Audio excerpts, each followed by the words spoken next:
வணக்கம் வணக்கம் ராஜா, எப்படி இருக்கீங்க? மாணவர்கள் தமிழ்நாடு முதலமைச்சர்கள் இன்னும் சில மணித்துளிகளில்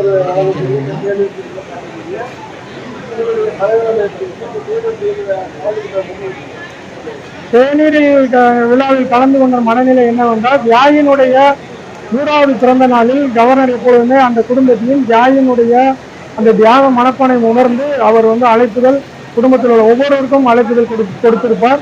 நாங்கள் ஒவ்வொரு முறையும் அவருடைய அந்த அழைப்பு அந்த விழாவில் கலந்து கொண்டு இந்த குடும்பத்தை கௌரவிக்கும் வகையில் அவர் நடந்து கொள்வது மிகவும் சந்தோஷமா இருக்கிறது. இதற்கு முந்தைய ஆளுநர்கள் இந்த மாதிரி விழாவில் அழைப்புதல் கொடுக்கவில்லை.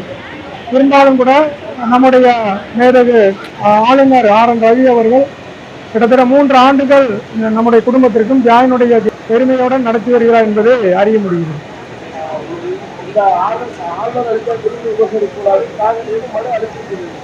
முதலாவதாக தியாகினுடைய செப்டம்பர் 11 நினைவு நாளுக்கு அஞ்சலி செலுத்தி வருவதற்காக அவருக்கு அழைப்புதல் கொடுத்தோம்.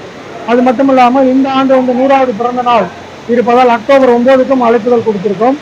அது மட்டுமின்றி பட்டியல் வெளியேற்றத்திற்கான கோரிக்கை மனுவும் அளித்துள்ளோம். அது மட்டும் இல்லாமல் திருச்செந்தூர் பட்டியலில் இருக்கக்கூடிய அந்த திருச்செந்தூருடைய நம்முடைய மண்டபப்படி அடைக்கப்பட்டுள்ளது முருகன் கோயிலில். அதை அந்த தேவேந்திர உழவருக்கு பாதிக்கப்பட்ட அந்த மண்டபப்படியை திறப்பதற்கும் அதில் முதல் மரியாதை கொடுப்பதற்கான மனுவை நம்ம ஆளுநரிடம் கொடுத்துள்ளோம். தமிழ்நாடு முதலமைச்சர் அவர்களை வருக வருக என்று வரவேற்கின்றோம். மிக ஒரு அருமையான கேள்வி கேட்டிருக்கீங்க. இந்த நம்முடைய திமுக அரசுக்கும் நம்முடைய முத்தமிழ் அறிஞர் டாக்டருடைய தவப்புதல்வன் மு.க. ஸ்டாலின் அவர்களுக்கும் நன்றியை தெரிவித்துக் கொள்கிறோம். ஏனென்று கேட்டால், நம் தேவேந்திர குல மக்களின் வெகுநாள் ஆசையாக இருந்த இந்த அரசு விழா நிறைவேறியுள்ளது. மிக்க மகிழ்ச்சி. இது அவருடைய தியாகத்திற்கு கொடுக்கப்பட்ட ஒரு மரியாதையும் ஒரு மாண்பும் என்று நாங்கள் உணர்கிறோம்.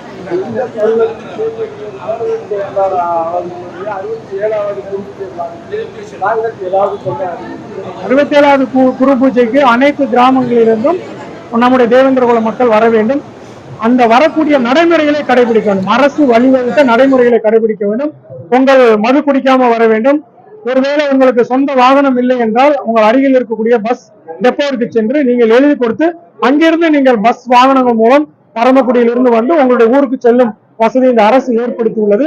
அதை நாம் பயன்படுத்திக் கொள்ள வேண்டும். நமக்கு சொந்த வாகனம் இல்லை என்பதை கவலைப்பட தேவையில்லை. அது மட்டுமல்ல, நீங்கள் ரயிலில் வரக்கூடியவர்களாக இருந்தால் 100 பேருக்கு மேல் நீங்கள் வருவீர்கள். ஆனால் ஒரு போகி, ஒரு தனி பெட்டியே மத்திய அரசாங்கம் கொடுப்பதற்கு தயாராக உள்ளது. சென்னையில் உள்ளவங்க சென்னையில போய் ரிசர்வேஷன் பண்ணிக்கலாம், கோயம்புத்தூர் உள்ள சேலத்துல ரிசர்வேஷன் பண்ணிக்கலாம். இந்த வாய்ப்பை நம் மக்கள் பயன்படுத்திக் கொள்ள வேண்டும். மிக ஒரு நன்னடத்தையுடன் மது அருந்தாமல் மிக நம்ம கண்ணியத்துடன் நடந்து கொள்ள வேண்டும். ஏனென்று கேட்டால், இது அரசு விழா நடக்க போகிறது.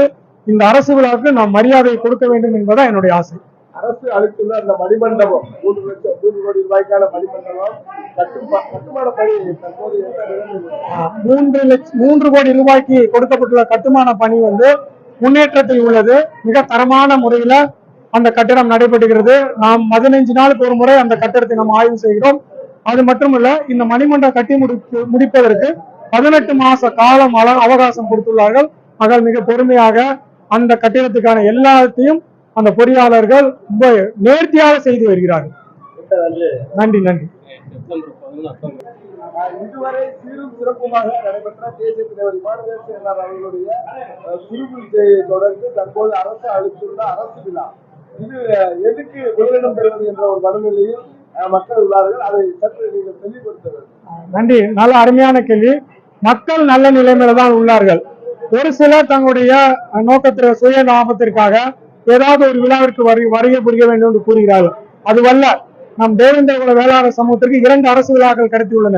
ஒன்று செப்டம்பர் 11 தியாகியாரினுடைய தியாகத்தை போற்றும் வகையில அஞ்சலி செலுத்தும் வகையில அவருக்கு நாம் எப்பொழுதும் போல அஞ்சலி செலுத்த வேண்டும். இது மிக மிக முக்கியமான ஒரு விஷயம். அக்டோபர் 9 அவர் பிறந்த நாளை, அவர் இந்த மண்ணில் பிறந்த நாளை நினைவு கூறும் வகையில் அரசு நடத்துகின்ற விழா. ஆகையால் 2 விழாவும் நம் இரு கண்களை போல நாம் பார்க்க வேண்டும். 2 விழாக்களுக்கும் செப்டம்பர் 11 அன்று வருவது போல் மக்கள் கூட்டமாய் வந்து அவருடைய தியாகத்தை போற்ற வேண்டும், மதிக்க வேண்டும் என்றுதான் கூறிக்கொள்கிறேன். நன்றி.